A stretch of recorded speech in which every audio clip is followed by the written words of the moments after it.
When did you last ask your husband or your wife what they were afraid of? Not afraid of in a practical sense, not are you worried about the roof or did you check your blood pressure this week? I mean actually afraid of. The kind of afraid that sits in your chest at 3 in the morning when the house is quiet and there's nothing left to distract you from yourself. I'm 76 years old, and I can tell you the exact year I stopped asking that question. I can also tell you what it cost me. But let me start somewhere else first. There was a woman I knew from church. I'll call her Margaret because that's not her name, and she'd probably rather I didn't tell this story at all. She and her husband had been married 31 years when their youngest left for college in Ohio. 31 years. And she told me, sitting right there in the third pew from the back on a Wednesday night, that the week after her son drove away, she looked across the dinner table and thought, I don't know this man. She said it quietly, like she was confessing something shameful. I don't know this man. She wasn't talking about secrets. She wasn't talking about betrayal. She was talking about something quieter and in some ways scarier than either of those things. She was talking about the fact that for the better part of 2 decades, she and her husband had been running the same race side by side without ever once turning to look at each other's face. And here's what I want you to sit with before we go any further, because I think this matters. She wasn't an unhappy woman. She wasn't miserable. The marriage wasn't broken in any way she could have pointed to.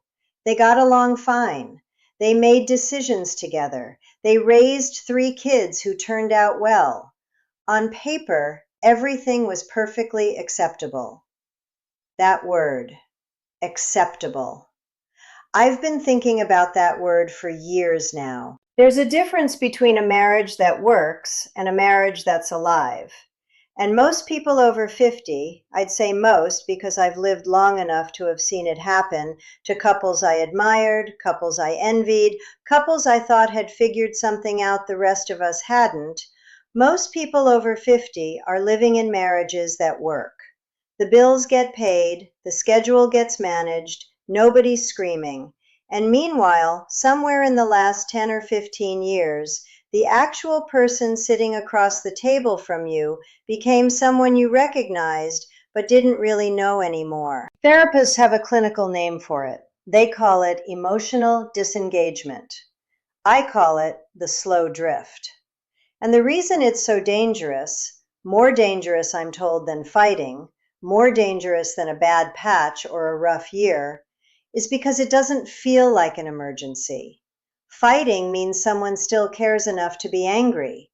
Silence means they've stopped expecting anything at all. And you can live in that silence for a very long time without ever realizing what it's costing you. I know because I lived in it. Frank was my husband of 33 years, we were good at the logistics of love. I want to be fair to him and to us because it was a real marriage and it mattered. But somewhere around the time our girls were in middle school, our conversations became about them, what Linda needed, what was going on with Diane, who had practice when, who needed what, whether we were going to be able to afford the school trip to Washington.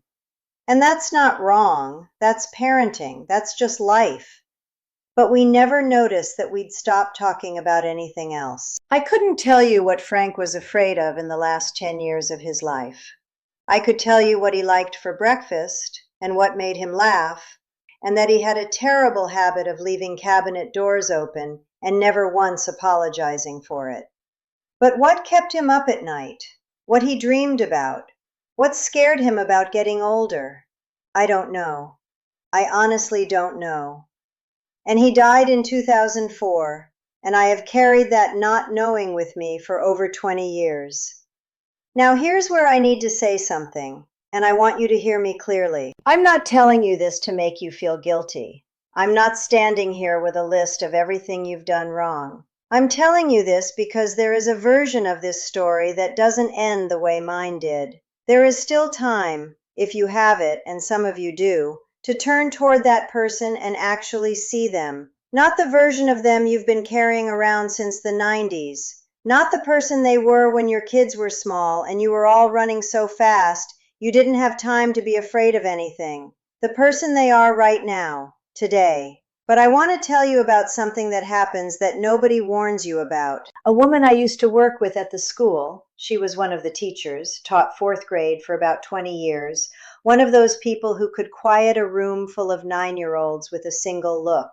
She and her husband retired within about 8 months of each other, both of them done working at almost the same time. And she told me about 6 months into it that she thought she was going to lose her mind, because suddenly they were both home, all day, every day, and they had never, in 38 years of marriage, had to figure out what their life looked like when it was just the two of them with nowhere to be. She said the first fight happened over the coffee maker. He started making the coffee his way and leaving the kitchen a mess, and she wanted the kitchen cleaned up before 10 in the morning, and he couldn't understand why it mattered, and she couldn't understand how he couldn't understand. And they both told me separately, at different times, that the fight wasn't about the coffee. It was never about the coffee. It was about the fact that they had moved into a new version of their life together and never once sat down and talked about what the rules were going to be. Who needed what? Who needed space and when? What this was going to look like. Couples who both retire close together without renegotiating, and I mean really talking about the terms of that new life together, see something like a 40% increase in daily conflict. That's not a small number. That's nearly half again as much friction landing on a relationship that may already have been running low on goodwill. And it sneaks up on you because you think retirement is a reward. You think it's finally time to enjoy each other. And instead, you're arguing about the coffee maker and whether the television gets turned on before noon and why one of you keeps rearranging things that were perfectly fine where they were. The answer isn't to stop spending time together. The answer is to have the conversation you never had. And that conversation starts with a question that most couples haven't asked each other in 15 years. What do you want your life to look like now? Not what it has to look like. Not what's practical. What do you want? Margaret, the woman from church, she actually did something about it. That part of the story I almost didn't tell you because it matters more than the hard part. About a year after her youngest left, she and her husband signed up for a ceramics class at the community center. Neither of them had ever touched clay in their lives. She said she went because a friend talked her into it, and her husband went because he didn't want to be left home alone, and honestly, that's probably the least romantic beginning to a story I can think of. But she told me that something happened in that class, something small. She was trying to center a piece of clay, and she was making a complete disaster of it, and she looked over and her husband was making an equally complete disaster of his, and they both started laughing at the same time. Real laughing, not polite laughing, not the kind of laughing you do because something is sort of funny, the kind that catches you off guard. And she said that was the first time in she couldn't remember how long that they had been bad at something together. For 31 years, they had been competent. They had managed things. They had handled it. And suddenly they were both completely hopeless at the same thing at the same moment, and it broke something open. Research backs this up. Couples over 50 who try something completely new together, something neither of them has ever done before, report significantly higher satisfaction than couples who try to go back and revive old routines. Because old routines carry old weight. Old habits carry old roles.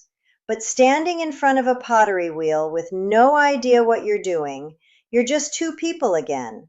You're just two people trying to figure something out. And figuring something out together is, I think, one of the original reasons most of us fell in love in the first place. But here's the thing I keep coming back to. The thing that I want to say out loud, even though it makes me a little uncomfortable. All of this, the ceramics class, the new shared experiences, the renegotiating after the kids leave or after retirement, none of it works if you haven't rebuilt what some therapists call a love map, which is a clinical way of saying something simple. Do you actually know who your partner is right now? Not who they were in 1994. Not the person in the photograph on the mantle at your daughter's graduation. Right now. What are they frightened of? What are they hopeful about? What do they think about when they wake up at 3 in the morning? What do they want the next 20 years to feel like? What do they regret? What do they still want to do before they can't anymore? Most couples haven't had that conversation in over a decade. And the reason they haven't had it isn't cruelty. It isn't indifference. It's that life filled up every available space with something that needed to be done, and the deeper questions got quietly pushed to later. And later became years, and years became a decade. And now you're sitting across from someone you shared a bed with for 30 years, and you're not entirely sure you could answer those questions about them. The asking is the work. The asking is what breaks the drift. I think about George sometimes when I think about this. George came into my life late, much later than I expected, if I'm honest, much later than I thought I wanted. And from the very beginning, we asked each other everything, because we both knew we didn't have unlimited time to circle around the real things. We were both old enough to know that later is a luxury you don't always get. So we asked, what are you afraid of? What do you still want? What do you wish you'd done differently? What made you who you are? And I'll tell you something, being truly known by another person at 70 is one of the most profoundly disorienting and healing things I've ever experienced. Because you spend enough years being the capable one, the one who manages things, the one who handles it, and you forget what it feels like to just be seen. Not as a mother or a neighbor or Miss Dorothy from the elementary school, just as yourself, the whole, complicated, unfinished self. That's what a marriage can be, at any age, if you're willing to do the asking. Now, I want to say one more thing, and this is the part where I risk sounding like I'm giving advice, which is not really my style. But I'm going to say it anyway because I think it matters. Most couples wait too long to ask for help. I've heard it said that the average is 6 years between when a couple first knows something is wrong and when they actually walk into a counselor's office. 6 years of slow drift. 6 years of building up scar tissue over things that could have been addressed when they were still soft and tender. And by the time some couples get there, the emotional distance has become so familiar that it feels like just the way things are. It feels like personality instead of damage. If you are in that place, if you are reading this and recognizing something in what I'm describing, I want to say this as plainly as I can. Don't wait until it's broken. Go now. Not because the marriage is failing, but because you still remember why you chose this person. And that memory is worth protecting. The emptiness that people feel after 50, after the kids leave, after retirement lands on you both at once. It didn't start when the house got quiet. It started years earlier, in 100 tiny moments of not asking, not turning toward, not choosing curiosity over comfort. And it can end the same way it started, in small moments. A question asked over dinner that isn't about the plumber or the grandchildren. A Saturday morning spent doing something neither of you has ever done before. 6 seconds, actually 6 full seconds, of holding each other in a way that means something. Presence, not habit. The years you have left are not less than the years you've had. They're just different. And different doesn't have to mean empty. Margaret told me recently that she and her husband have been doing ceramics for 4 years now. She's actually gotten good at it. He's still terrible, which she finds endlessly amusing.